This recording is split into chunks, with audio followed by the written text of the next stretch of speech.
Hey guys, this is Anthony Morganti from AnthonyMorganti.com. This is episode 10 of the video series where we're taking a look at all the different plugins put out by Topaz Labs. In this episode, we're going to take a look at ReStyle.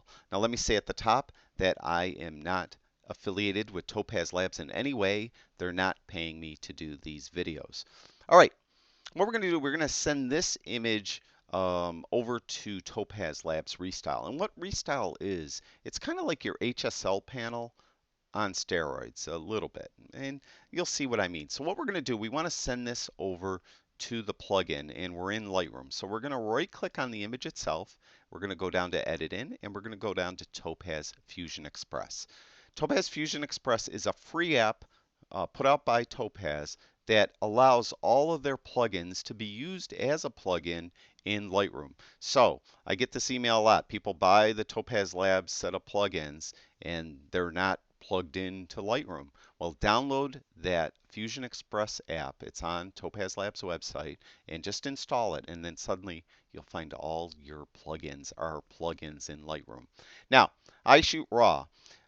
Topaz Labs, all plugins mostly, they don't handle RAW files directly. I should say most plugins don't handle RAW files directly. So you have to convert it to a TIFF file usually. And in this case, I already converted this one to a TIFF file. If you're shooting JPEG or if you happen to have a TIFF file, I would strongly recommend that you edit a copy with Lightroom adjustments or just edit a copy so that you're not doing any adjustments to the original file. That way, if you don't like what you did a week from now, a year from now, you still have that original file to fall back on. Now, the original file is a RAW file. I already converted this to a TIFF file, so I'm going to edit this original TIFF file. And as I mentioned, we're doing Topaz Labs ReStyle. So we're going to click Run, and it will now take the image over into Topaz Labs ReStyle.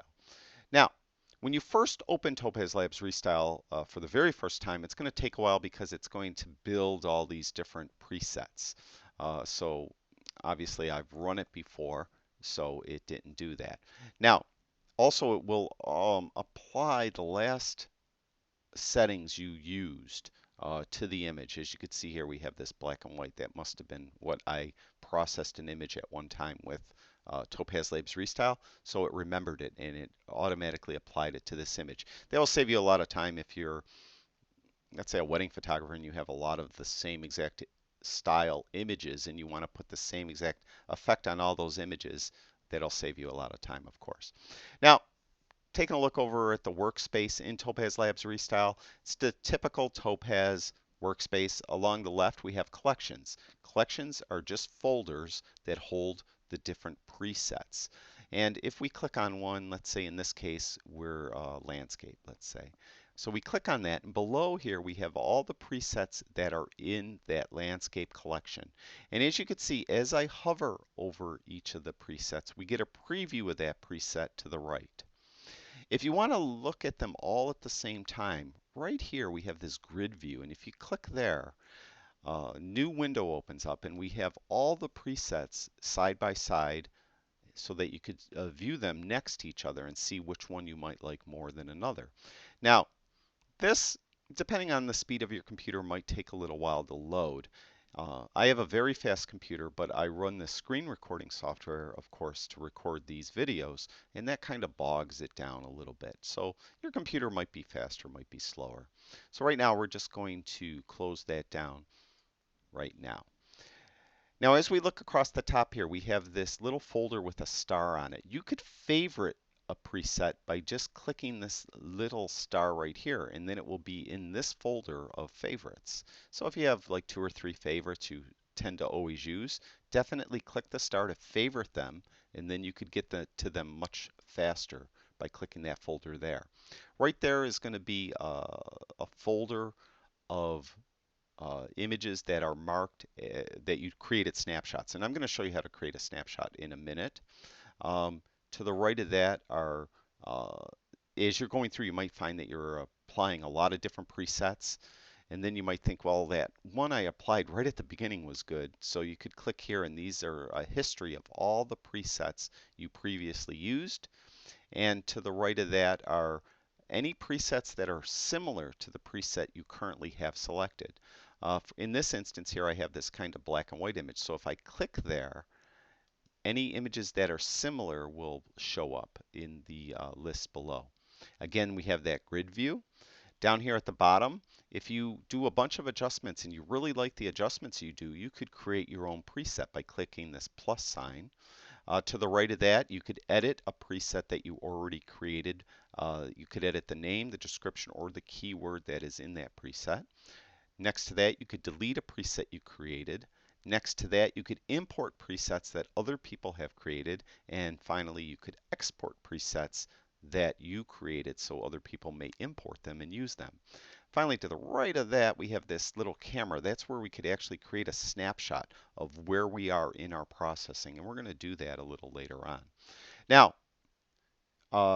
across the top, we have these view options. Right now, we're viewing the processed image. If I want to view the original image, I could click there, then click there again, and there's the processed. If I want to see a side-by-side comparison, I could click right there. In the middle here, we have different magnifying views. We could view one-to-one, or we could zoom back out. We could zoom in with that plus magnifier and zoom out with the minus magnifier. Here, this little light bulb changes the shading of the border, different shades of gray and black and white. You could just keep clicking on that till you get one that you like. These little like triangles that go outwards, these close down the panels. So if you want to see your image larger, you can close down those side panels by clicking on that. To the right, we have the actual adjustments, and we have two main sections, ReStyle and Basic, and there's some subsections involved, and we'll get to that as we process the image. Now, what I recommend you do is when you get an image put into any plugin, is I would say use a preset. Find a preset that gets you close to something you like. So I'm going to go to the landscape collection and I am going to do this grid view. And I'm going to get the side-by-side view of all the different presets that are available in this collection. And I kind of like this frosty morning just for the sake of argument because we were trying to save time. So I kind of like it, but there's some things I don't like. So I'm going to go over to the right panel now and do some adjusting. So I'm going to actually adjust this preset a little bit. So I'm going to go to ReStyle first. This is the main section that will really adjust the different colors. Now, as you could see here, we have primary, secondary, third, fourth, and fifth. Well, what are those? Well, if you look at our presets, you can see right below the preset there's a bar here, and you can see there's 5 different colors. The first one is the primary, second is secondary, then we have third, fourth, and fifth. Those are the colors that are being applied to the image. Now, where on the image are they being applied? Well, it's different from scene to scene. And what I would suggest you do is if you want to see what is being affected how by these sliders, is go to saturation or luminance. Either one will work. Some work better on one image than will on the other. For instance, on this image, saturation will probably work pretty well. On another image, luminosity might work better. So we're going to go to saturation. I'm going to go to the primary slider. And I'm just going to turn it all the way down. So I'm turning saturation all the way down. And you can see it really affected the sand. Turn it all the way up and it affects the sand. So the primary part of the image that is being, or the part of the image that is being affected by the primary slider is mainly the sand. To return this back to its default position, just double click on the name and it will return it back to its default position. Secondary, we'll turn this all the way down. You can see it's the sky up in here. Third, turn that down, and it's the sky right in here. Double click on that. Fourth, again, it's that sky almost in the same exact spot as the third. And the fifth, looks like it's affecting the sand and the lifeguard stand and up in the corner over here. So now we know what is affecting what, or what is affecting where in the image, I should say. Now, generally, I don't change the hue too much. That's just me. You might want to change the hue. So if you if you move this slider around, you're actually going to be changing the hue of the color, in this case, of the beach. Here would be in that sky up in here. As you can see, we're changing the hue.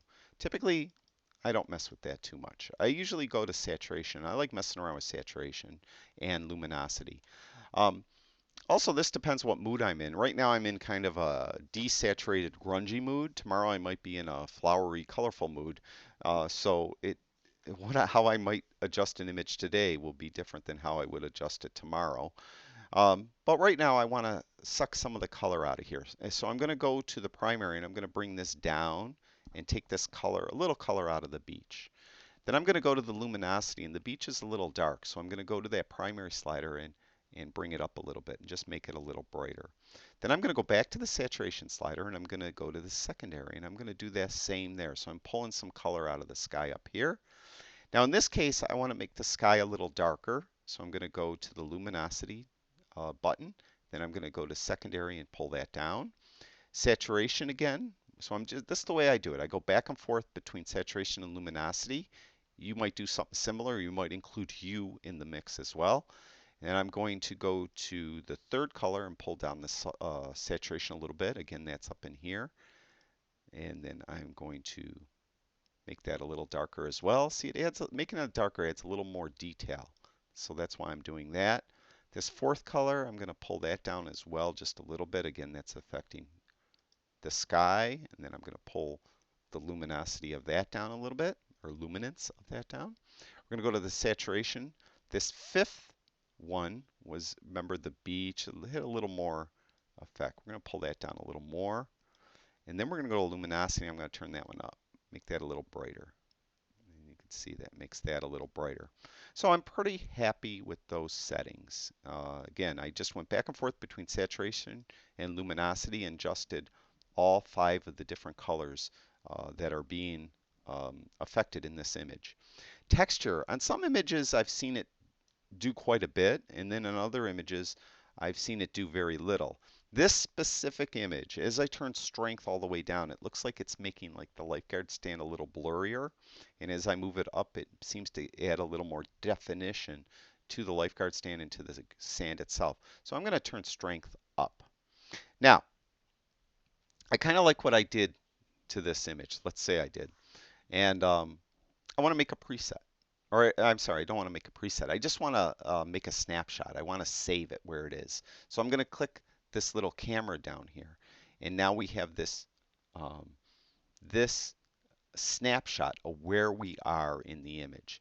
Now whatever adjusting I do from this point on, if I want to fall back to this point, I could click it and come to this frosty morning spot where I adjusted things.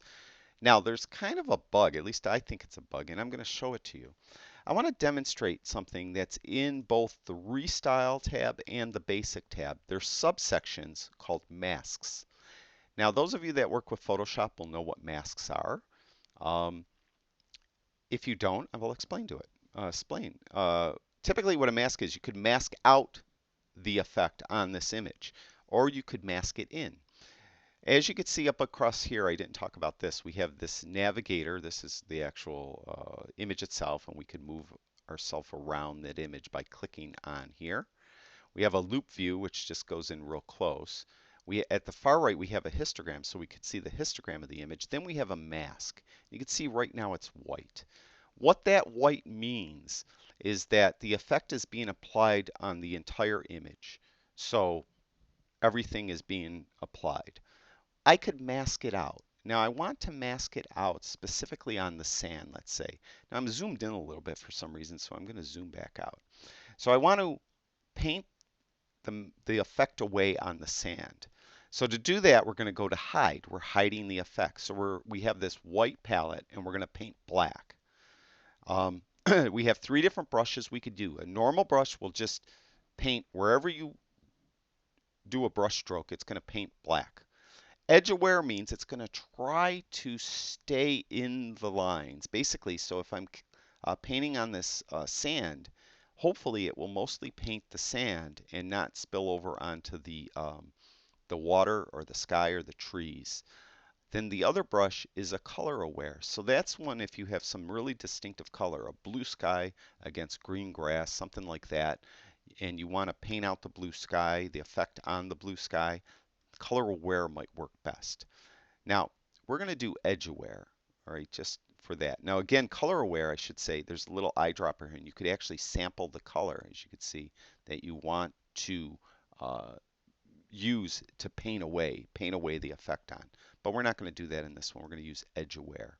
And you could either use 100% strength or somewhere down to 0. So for the sake of demonstration purposes and so that you could actually see it work, I'm going to use 100% or strength. It's on 1. I'm going to get a fairly big brush, and hardness, I'm going to make it relatively hard. That's just the feathering of the brush. And now again, we're on edge aware and we're hiding. So I want to paint the effect away on the sand. And you could see as I do it, it's definitely doing it on the sand. And you could see on the mask how it's trying to be edge aware. So it's not painting out part of, let's say, this garbage can. And it did okay a little bit on the ladder. I missed a spot down here. You can see like that. Like that. There we go. So I painted the effect away on most of the sand. Now, let's say you make a mistake and you accidentally went across the water right there and you didn't want to paint there. Well, what you could do now is you could just paint in white over that spot. So we're going to click reveal. That's revealing the effect. And we're going to now, we have this black on the mask. We're actually going to be painting white on the mask. And that will allow the effect to be applied to the image there. So that's how you could use a mask to selectively apply the effect to the image. Now, one thing, I'm not sure if this is a bug or not or what's going on. I did some adjustments after I created this snapshot. Theoretically, I think I should just be able to click back on this snapshot and it should revert back to the image without the mask. Well, first of all, no matter if I applied a mask or not, if you click on it, nothing seems to happen ever. What you have to do is just pick any other preset. Doesn't matter what. Just click a preset. Then what you're going to do is you're going to go back to your snapshots, then click on your snapshot, and it will go back to that point. But as you can see, I applied this mask. That mask is still there. I applied or I created the snapshot before I started messing around with the masks. I don't know if that's a bug or if they purposely have it set that way, but in my mind, wherever I created that snapshot, everything I do after that should not be included in that snapshot. So be aware of that. That to me is a bug. But I want to get rid of this mask. I was just doing it to demonstrate to you how to do it. Well, all I got to do is paint in white. So I'm going to go paint in white, 100% strength or 1.00 strength. We're going to get a really big brush and we're going to have a totally hard brush. And I'm going to use a normal brush. I don't want it edge aware. I'm just going to paint white right across the image. Like that. Now the effect is being applied on the entire image and you can see our mask is gone. So that's how you would use a mask. And again, it's available in this ReStyle section. It's a subsection. And it's also available in the basic section. And we're going to do the basic section next. Now, we have 3 different color sliders. So we could kind of mess with the color temperature. To the right will make it warmer and to the left will make it cooler. I want to make this one just slightly cooler. And when I did that, I also will affect tint. I'm going to move tint to the right just a little bit too to just make it look a little cooler. Now I could add saturation, remove saturation. In this case, I like it just the way it is. It's 0. So that's the color tab. Now, excuse me, tone. We could affect some tone levels. Now you notice it's not checked right now. As soon as I move a slider, it checks. Another bug I found is every now and then you might move a slider and it won't check itself. So you might have to go up there and manually check it. I want to open up blacks just a little bit. And midtones, I want to bring down just a little bit. And the white level, I want to bring down just a little bit too. All right, so that's tone. Now detail. With detail, you'll see structure will add, if you add a lot of structure, it will add noise to your image. It also make it look real crispy, almost HDR-like. So I would say be careful with structure. When you turn it way down, it gives you more of that dreamy look. In this case here, I think I'm just going to add just a tiny bit of texture. Again, be careful with that. It also will add haloing on some images, so be aware of that. If you have, let's say, a black mountain or a really dark mountain against this bright sky, it might halo, or the other way around. If you have something light against something dark, you'll get a halo around it when you mess with structure. So be careful with that, and we'll turn sharpness up a little bit. All right, again, we have a subsection masks. So I could mask out any of these adjustments I did in the basic panel if I so choose. All right. Now, I kind of like this, let's say. Actually, I don't, but it's more for demonstration to show you how to use this plugin. But I want to create a preset, let's say. So we're going to click plus. And I could put it in an existing collection, or I could create a new collection. I'm going to put it in landscape. All right, and we're going to just call it washed out beach. All right, it's created by me. It's you know, washed out color. And you could give it keywords. I don't know, but we're save time. I'm not going to do it. We could click OK. Now we have our own preset in there, and as you can see, it takes a while to save. I noticed with with the recording software I use, it seems to take longer. You can see it has a progress bar. Well, it just went away down there. So it seems to take a little longer with you know, that when you're doing it.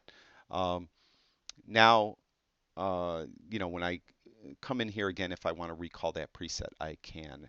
You could again edit it, edit those description and stuff I gave it, or delete it if I so chose. Um, and that is pretty much how you would use Topaz Labs ReStyle. Uh, if you didn't like anything you did to it, you could click reset and start over. These buttons here, you could also undo the last step or redo a step you just undid by clicking those forward and back arrow buttons. And that's it, really. I'm going to click OK. What it will do, you can see the progress bar down here now. It is applying everything I did to the image itself on the drive. And then it will close down, and it should open back up in Lightroom and apply itself to the image. Now, I have found a bug where it now and then will not apply itself to the image, and it looks like it's doing it now. Um, Yeah, isn't that horrible? It actually has done this now and then. I found not just with ReStyle. I found it with a lot of the different plugins put out by Topaz Labs. It acts like it's saving it, and it doesn't save it. So it's actually good that it happened in this video because it shows you that you know, that it is possible that you might not it might not save, and that way it saves you emailing me. I'm going to open it again. Um, see how it's saying overwrite settings or cancel? That means it just didn't load in Lightroom, so that's probably a good thing.